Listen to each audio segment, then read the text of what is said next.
प्रश्न, स्वतंत्रता के समय भारतीय सीमा के अंतर्गत रियासतों की कितनी संख्या थी? उत्तर 552। भारत की स्वतंत्रता से पहले ब्रिटिश भारत में दो प्रकार की प्रशासनिक इकाइयां थीं, सीधे ब्रिटिश सरकार द्वारा शासित प्रांत और रियासतें, जिन पर भारतीय शासकों का शासन था। स्वतंत्रता के समय कुल 565 रियासतें थीं, जिनमें से 552 ने भारतीय संघ में शामिल होने का विकल्प चुना। प्रश्न, स्वेच्छा से भारत में सम्मिलित होने वाली रियासतों की कितनी संख्या थी? उत्तर 549। कुल 552 रियासतों में से 549 ने स्वेच्छा से भारत में विलय पत्र पर हस्ताक्षर किए। हालांकि कुछ प्रमुख रियासतों ने शुरू में शामिल होने से इनकार कर दिया था। प्रश्न, 3 राज्यों जिन्होंने भारत में सम्मिलित होने से मना कर दिया, वे कौन से राज्य थे? उत्तर, हैदराबाद, जूनागढ़, कश्मीर। ये 3 रियासतें थीं जिन्होंने शुरू में भारत में शामिल होने से इनकार कर दिया था। इन राज्यों को भारत में एकीकृत करने के लिए सरकार को विशेष कदम उठाने पड़े थे। प्रश्न, कश्मीर भारत का अंग किस प्रकार बना? उत्तर, विलय पत्र पर हस्ताक्षर द्वारा। 26 अक्टूबर 1947 को जब पाकिस्तान समर्थित कबायलियों ने कश्मीर पर हमला किया, तब महाराजा हरि सिंह ने भारत से सैन्य सहायता मांगी। इसके बदले में उन्होंने भारत के साथ विलय पत्र पर हस्ताक्षर किए, जिससे कश्मीर भारत का अभिन्न अंग बन गया। प्रश्न, जूनागढ़ भारत में शामिल कैसे हुआ? उत्तर, जनमत संग्रह के द्वारा। जूनागढ़ का शासक पाकिस्तान में शामिल होना चाहता था, जबकि अधिकांश जनसंख्या हिंदू थी और भारत में रहना चाहती थी। भारतीय सेना ने स्थिति संभाली और बाद में जनमत संग्रह प्लेबसाइट कराया गया, जिसमें लोगों ने भारत में शामिल होने के पक्ष में वोट दिया। प्रश्न, हैदराबाद भारत में किस तरह शामिल हुआ? उत्तर, पुलिस कार्यवाही द्वारा, ऑपरेशन पोलो। हैदराबाद का निजाम भारत में शामिल नहीं होना चाहता था और एक स्वतंत्र राज्य बने रहना चाहता था। 1948 में भारत सरकार ने ऑपरेशन पोलो नामक एक पुलिस कार्रवाई शुरू की, जिसमें भारतीय सेना हैदराबाद में प्रवेश कर गई और इसे भारतीय संघ में मिला लिया गया। प्रश्न, संविधान में हमारे राष्ट्र का उल्लेख किन नामों से किया गया है? उत्तर, भारत अर्थात इंडिया। भारतीय संविधान के अनुच्छेद 1 में स्पष्ट रूप से कहा गया है कि भारत अर्थात इंडिया राज्यों का संघ होगा। प्रश्न, संविधान लागू होने के समय संघ से संबद्ध राज्यों की कितनी श्रेणियां थीं? उत्तर, 4 A, B, C, D। 1950 में राज्यों को 4 श्रेणियों भाग A, B, C और D में विभाजित किया गया था।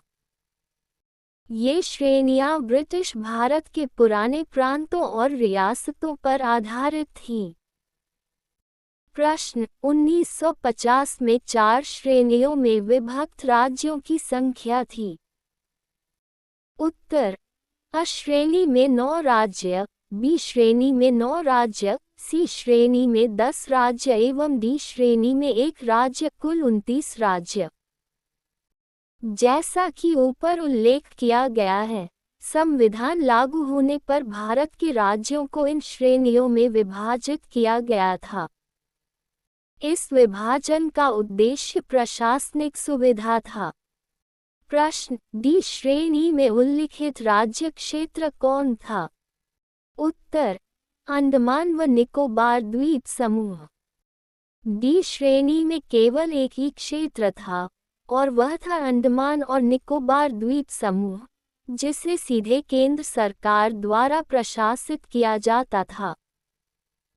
प्रश्न, भारत अर्थात इंडिया राज्यों का संघ यूनियन होगा, ये किस अनुच्छेद में उल्लिखित है? उत्तर, अनुच्छेद 1। अनुच्छेद 1 भारतीय संविधान का पहला अनुच्छेद है और यह भारत के नाम और राजनीतिक व्यवस्था राज्यों का संघ को परिभाषित करता है। प्रश्न, भारतीय संघ में नए राज्यों के प्रवेश या स्थापना की शक्ति किसमें निहित है? उत्तर, संसद में। अनुच्छेद 2। अनुच्छेद 2 संसद को यह अधिकार देता है कि वह कानून द्वारा नए राज्यों को भारतीय संघ में शामिल कर सके या नए राज्यों की स्थापना कर सके। प्रश्न, संविधान के भाग 1 के अंतर्गत संघ एवं इसके संघ राज्य क्षेत्रों का किस अनुच्छेद के अंतर्गत वर्णन किया गया है? उत्तर, अनुच्छेद 1 से 4 तक। संविधान का भाग 1 संघ और उसका राज्य क्षेत्र से संबंधित है। यह अनुच्छेद 1 से 4 तक के प्रावधानों को कवर करता है, जो भारत के नाम, क्षेत्र और नए राज्यों के गठन और प्रवेश से संबंधित हैं। प्रश्न, संविधान के अनुच्छेद -1 के अनुसार भारतीय क्षेत्र को 3 श्रेणियों में बांटा जा सकता है। उत्तर, राज्यों के क्षेत्र, संघ क्षेत्र, ऐसे क्षेत्र जिन्हें किसी भी समय भारत सरकार द्वारा अधिग्रहित किया जा सकता है। अनुच्छेद 1(3) इन 3 प्रकार के क्षेत्रों को सूचीबद्ध करता है जो भारत के क्षेत्र का गठन करते हैं। ये भारत के संप्रभु अधिकार को भी दर्शाता है। प्रश्न, राज्यों एवं संघ शासित राज्यों के नाम एवं उनके क्षेत्र विस्तार को संविधान की किस अनुसूची में वर्णित किया गया है? उत्तर, पहली अनुसूची में। संविधान की पहली अनुसूची में राज्यों, केंद्र शासित प्रदेशों और उनके संबंधित क्षेत्रों की सूची और सीमाओं का विवरण शामिल है। प्रश्न, 7वें संविधान संशोधन 1956 द्वारा राज्यों की निर्धारित की गई कितनी श्रेणियां थीं? उत्तर, 2 राज्य तथा संघ राज्य क्षेत्र। 1956 के राज्य पुनर्गठन अधिनियम और 7वें संविधान संशोधन के साथ भाग ए, बी, सी और डी की श्रेणियों को समाप्त कर दिया गया था। इसके बजाय राज्यों और केंद्र शासित प्रदेशों की दोहरी वर्गीकरण प्रणाली को अपनाया गया था। प्रश्न, वर्तमान में भारत में राज्य एवं संघ राज्य क्षेत्रों की कितनी संख्या है? उत्तर, 28 राज्य एवं 8 संघ राज्य क्षेत्र। वर्तमान में भारत में 28 राज्य और 8 केंद्र शासित प्रदेश हैं। जम्मू और कश्मीर पुनर्गठन अधिनियम 2019 के बाद जम्मू और कश्मीर और लद्दाख को केंद्र शासित प्रदेशों के रूप में पुनर्गठित किया गया था और दादरा और नगर हवेली तथा दमन और दीव को एक ही केंद्र शासित प्रदेश में मिला दिया गया था। प्रश्न, तमिल भाषियों के लिए अलग राज्य की मांग करते हुए आमरण अनशन के कारण किसकी मृत्यु हो गई थी? उत्तर, पोट्टी श्री रामुलु। पोट्टी श्री रामुलु ने तेलुगु भाषियों के लिए एक अलग राज्य की मांग करते हुए 58 दिनों का अनशन किया था। 15 दिसंबर 1952 को उनकी मृत्यु हो गई, जिसके बाद पूरे आंध्र क्षेत्र में व्यापक विरोध प्रदर्शन हुए। प्रश्न, आंध्र प्रदेश राज्य के गठन हेतु पोट्टी श्री रामुलु ने कितने दिनों की भूख हड़ताल की थी? उत्तर, 56 दिन तक। पोट्टी श्री रामुलु ने तेलुगु भाषियों के लिए एक अलग राज्य, आंध्र प्रदेश के गठन की मांग करते हुए 56 दिनों की भूख हड़ताल की थी। उनकी मृत्यु के बाद भारत सरकार को अलग आंध्र प्रदेश राज्य बनाने की मांग को स्वीकार करना पड़ा। प्रश्न: वर्ष 1953 में भाषा के आधार पर गठित प्रथम राज्य कौन बना? उत्तर: आंध्र प्रदेश। पोट्टी श्री रामुलु की मृत्यु के बाद हुए व्यापक विरोध के कारण भारत सरकार ने 1 अक्टूबर 1953 को मद्रास राज्य से अलग करके आंध्र प्रदेश का गठन किया। ये भाषा के आधार पर बनने वाला पहला राज्य था। प्रश्न: भारत सरकार ने एस.के. धर की अध्यक्षता में भाषाई प्रांतीय आयोग की नियुक्ति की थी।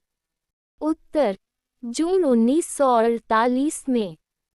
भाषाई आधार पर राज्यों के पुनर्गठन की मांग की जांच करने के लिए जून 1948 में भारत सरकार द्वारा एस.के. धर की अध्यक्षता में एक आयोग की नियुक्ति की गई थी। प्रश्न: एस.के. धर आयोग ने प्रांतों के गठन की सिफारिश किस आधार पर की? उत्तर: प्रशासनिक सुविधा के अनुसार। एस.के. धर आयोग ने भाषाई आधार पर राज्यों के पुनर्गठन के विचार को खारिज कर दिया था। इसके बजाय आयोग ने प्रशासनिक सुविधा, वित्तीय व्यवहार्यता और भौगोलिक कारकों के आधार पर राज्यों के पुनर्गठन की सिफारिश की थी। प्रश्न: धर आयोग की सिफारिशों के पश्चात व्याप्त असंतोष के बाद किस समिति का गठन किया गया था? उत्तर: जे.वी.पी. समिति। धर आयोग की सिफारिशों से उत्पन्न असंतोष को शांत करने के लिए कांग्रेस ने दिसंबर 1948 में जवाहरलाल नेहरू, वल्लभभाई पटेल और पट्टाभी सीतारमैया की एक समिति का गठन किया, जिसे जे.वी.पी. समिति के नाम से जाना जाता है। प्रश्न: जवाहरलाल नेहरू, वल्लभभाई पटेल, पट्टाभी सीतारमैया जे.वी.पी. समिति का गठन कब हुआ था? उत्तर: दिसंबर 1948 में। ये समिति कांग्रेस के जयपुर अधिवेशन में गठित की गई थी, जिसका मुख्य उद्देश्य धर आयोग की सिफारिशों की जांच करना था। प्रश्न: जे.वी.पी. समिति ने अपनी रिपोर्ट कब प्रस्तुत की थी? उत्तर: अप्रैल 1949 में। जे.वी.पी. समिति ने अप्रैल 1949 में अपनी रिपोर्ट प्रस्तुत की थी। इस रिपोर्ट में समिति ने भी भाषाई आधार पर राज्यों के पुनर्गठन को अस्वीकार कर दिया था, लेकिन इसने आंध्र प्रदेश के गठन का समर्थन किया, यदि जनता की मांग मजबूत हो। प्रश्न: क्या जे.वी.पी. समिति ने राज्यों के पुनर्गठन के लिए भाषा के आधार को स्वीकार किया था? उत्तर: नहीं। जे.वी.पी. समिति ने भी धर आयोग की तरह ही भाषाई आधार पर राज्यों के पुनर्गठन को अस्वीकार कर दिया था, हालांकि इसने आंध्र प्रदेश के गठन के लिए जनता की मांग को देखते हुए इसे स्वीकार कर लिया था। प्रश्न: आंध्र प्रदेश राज्य का गठन किसे पृथक करके किया गया?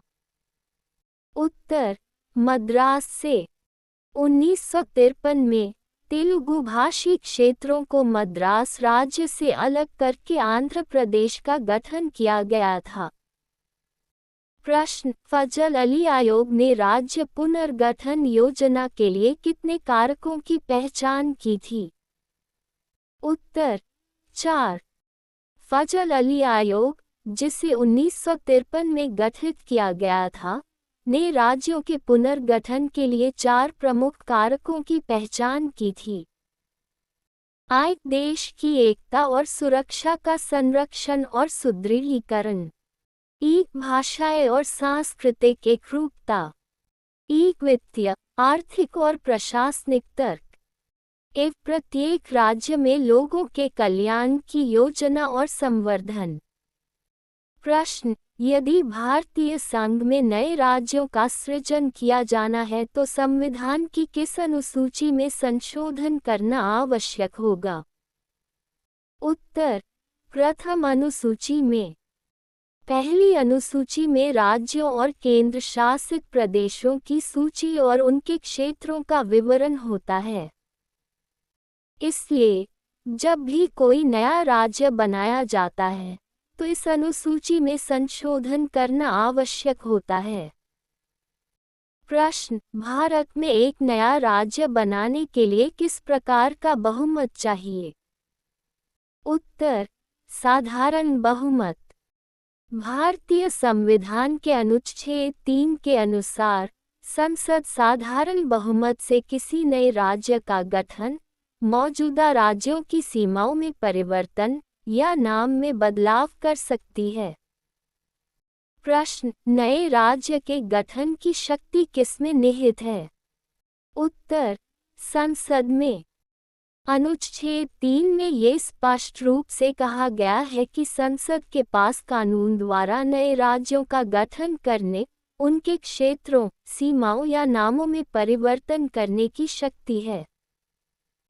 प्रश्न, नए राज्यों का निर्माण और वर्तमान राज्यों के क्षेत्रों, सीमाओं या नामों में परिवर्तन करने की संसद की शक्ति का उल्लेख किस अनुच्छेद में है? उत्तर, अनुच्छेद 3। अनुच्छेद 3 संसद को यह अधिकार देता है कि वह किसी भी राज्य के क्षेत्र को बढ़ा सकती है, घटा सकती है, उसकी सीमाओं में परिवर्तन कर सकती है या उसके नाम में बदलाव कर सकती है। प्रश्न, राज्य पुनर्गठन आयोग कब बनाया गया था? उत्तर, 1953 में।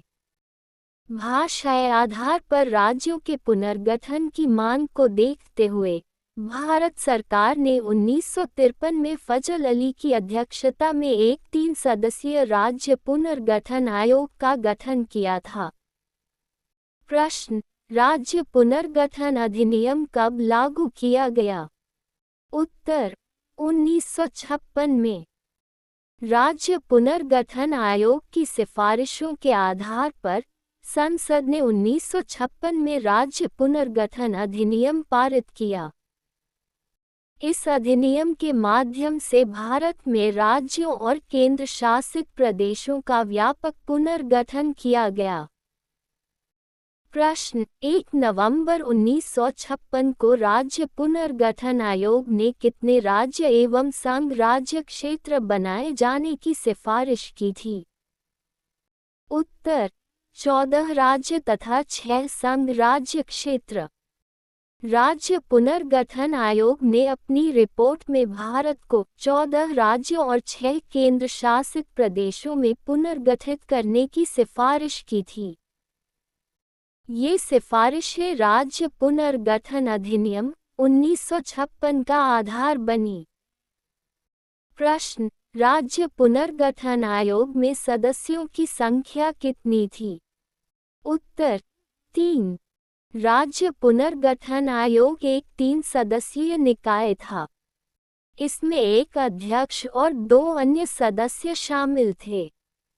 प्रश्न, राज्य पुनर्गठन आयोग में शामिल 3 सदस्यों के नाम हैं। उत्तर, फजल अली अध्यक्ष, के एम पनिक्कर सदस्य, एच एन कुंजरू सदस्य। फजल अली आयोग के नाम से मशहूर इस आयोग में फजल अली अध्यक्ष थे, जबकि के एम पनिक्कर और एच एन कुंजरू इसके सदस्य थे। इन तीनों ने मिलकर राज्यों के पुनर्गठन पर अपनी रिपोर्ट सरकार को सौंपी थी। ये रहे आपके प्रश्नों के उत्तर और उनका स्पष्टीकरण। प्रश्न, दिल्ली को राष्ट्रीय राजधानी क्षेत्र का दर्जा दिया गया है। उत्तर 69वें संविधान संशोधन 1991 के द्वारा। 1991 में 69वें संविधान संशोधन अधिनियम द्वारा दिल्ली को एक विशेष दर्जा दिया गया और इसे राष्ट्रीय राजधानी क्षेत्र दिल्ली (एनसीटी ऑफ दिल्ली) के रूप में नामित किया गया। इस संशोधन से दिल्ली में विधानसभा और मंत्रिपरिषद का प्रावधान किया गया था। प्रश्न, सिक्किम भारत का एक सहराज्य बना। उत्तर 35वें संविधान संशोधन के द्वारा। 1974 में 35वें संविधान संशोधन अधिनियम के माध्यम से सिक्किम को भारत के साथ जोड़ा गया और इसे सहराज्य एसोसिएट स्टेट का दर्जा दिया गया। प्रश्न, सिक्किम को पूर्ण राज्य का दर्जा कब प्रदान किया गया। उत्तर 36वें संविधान संशोधन 1975 22वां राज्य। 1975 में 36वें संविधान संशोधन अधिनियम द्वारा सिक्किम को भारतीय संघ का 22वां पूर्ण राज्य बनाया गया। इस संशोधन ने सिक्किम के सहराज्य के दर्जे को समाप्त कर दिया। प्रश्न, संसद साधारण बहुमत से किसी नए राज्य का गठन तथा किसी वर्तमान राज्य के क्षेत्र, सीमा या नाम में परिवर्तन कर सकती है। उत्तर राष्ट्रपति की सिफारिश से। अनुच्छेद 3 के अनुसार संसद को किसी भी राज्य के क्षेत्र, सीमा या नाम में परिवर्तन करने का अधिकार है, लेकिन ऐसा करने से पहले राष्ट्रपति की सिफारिश आवश्यक है। राष्ट्रपति संबंधित राज्य के विधानमंडल से राय लेते हैं। प्रश्न, किसी राज्य के क्षेत्र, सीमा या नाम में परिवर्तन से संबंधित विधेयक को राष्ट्रपति किसे प्रेषित करेगा। उत्तर संबंधित राज्य के विधानमंडल को राय हेतु। जब राष्ट्रपति के पास कोई ऐसा विधेयक आता है तो वह उस राज्य के विधानमंडल को विधेयक पर अपनी राय व्यक्त करने के लिए भेजते हैं। हालांकि राष्ट्रपति या संसद उस राय को मानने के लिए बाध्य नहीं होते हैं। प्रश्न, क्या किसी राज्य के क्षेत्र, सीमा, नाम आदि में परिवर्तन हेतु राष्ट्रपति या संसद विधानमंडल की राय हेतु बाध्य होंगे। उत्तर नहीं। राष्ट्रपति और संसद राज्य विधानमंडल द्वारा व्यक्त की गई राय को मानने के लिए बाध्य नहीं होते हैं। ये संसद को राज्यों के पुनर्गठन के संबंध में अंतिम अधिकार देता है। प्रश्न, क्या संसद के साधारण बहुमत से किसी नए राज्य का गठन या किसी परिवर्तन को अनुच्छेद 368 के तहत संविधान संशोधन माना जाएगा। उत्तर नहीं। संविधान का अनुच्छेद 4 यह स्पष्ट करता है कि अनुच्छेद 2 और 3 के तहत बनाए गए कानून, नए राज्यों का गठन, सीमाओं में परिवर्तन आदि को अनुच्छेद 368 के तहत संविधान संशोधन नहीं माना जाएगा। इसका अर्थ है कि ऐसे परिवर्तनों के लिए विशेष बहुमत की आवश्यकता नहीं होती है। प्रश्न, 1960 में बम्बई को 2 पृथक राज्यों में विभक्त किया गया, वे कौन थे। उत्तर महाराष्ट्र व गुजरात। 1960 में बम्बई पुनर्गठन अधिनियम के माध्यम से बम्बई राज्य को 2 अलग अलग राज्यों में विभाजित किया गया था, मराठी भाषी लोगों के लिए महाराष्ट्र और गुजराती भाषी लोगों के लिए गुजरात। प्रश्न, बम्बई प्रांत के गुजराती भाषी क्षेत्र को अलग करके गुजरात को भारत का राज्य बनाया गया। उत्तर 15वां राज्य। गुजरात का गठन 1960 में भारत का 15वां राज्य बना। प्रश्न 1966 में पंजाब के हिंदी भाषी क्षेत्र को किस राज्य के रूप में गठित किया गया? उत्तर हरियाणा। 1966 में पंजाब पुनर्गठन अधिनियम के माध्यम से पंजाब राज्य को विभाजित किया गया था। पंजाबी भाषी क्षेत्र पंजाब के रूप में रहा, जबकि हिंदी भाषी क्षेत्रों को हरियाणा के रूप में एक अलग राज्य बनाया गया। प्रश्न भारतीय संघ का 18वां राज्य है? उत्तर हिमाचल प्रदेश। 1971 1971 में हिमाचल प्रदेश को पूर्ण राज्य का दर्जा दिया गया और यह भारतीय संघ का 18वां राज्य बना। प्रश्न मणिपुर, त्रिपुरा, मेघालय राज्यों के गठन का क्रम है? उत्तर क्रमशः 19वां, 20वां, 21वां। 1972 में पूर्वोत्तर क्षेत्र पुनर्गठन अधिनियम के माध्यम से मणिपुर 19वां, त्रिपुरा 20वां और मेघालय 21वां को पूर्ण राज्य का दर्जा दिया गया था। प्रश्न सिक्किम 36वें संविधान संशोधन द्वारा पूर्ण राज्य का दर्जा प्राप्त कर बना? उत्तर 22वां राज्य। जैसा कि पहले बताया गया है, सिक्किम को 1975 में 36वें संविधान संशोधन के माध्यम से भारत का 22वां पूर्ण राज्य बनाया गया था। प्रश्न मिजोरम, अरुणाचल प्रदेश एवं गोवा क्रमशः 23वें, 24वें तथा 25वें राज्य के रूप में अस्तित्व में आए? उत्तर 1987 में। 1987 में मिजोरम, अरुणाचल प्रदेश और गोवा को पूर्ण राज्य का दर्जा दिया गया। ये भारतीय संघ के क्रमशः 23वें, 24वें और 25वें राज्य बने। प्रश्न 26वें राज्य के रूप में छत्तीसगढ़ राज्य का गठन कब हुआ? उत्तर 1 नवंबर 2000 में। 1 नवंबर 2000 को मध्य प्रदेश से अलग करके छत्तीसगढ़ को भारत का 26वां राज्य बनाया गया। प्रश्न भारतीय संघ के अंतर्गत किसी राज्य को मिलाने का अधिकार किसे है? उत्तर संसद को। भारतीय संविधान के अनुच्छेद 2 और 3 के तहत संसद को ये शक्ति प्राप्त है कि वह नए राज्यों का प्रवेश या स्थापना कर सकती है तथा मौजूदा राज्यों के क्षेत्रों, सीमाओं और नामों में परिवर्तन कर सकती है।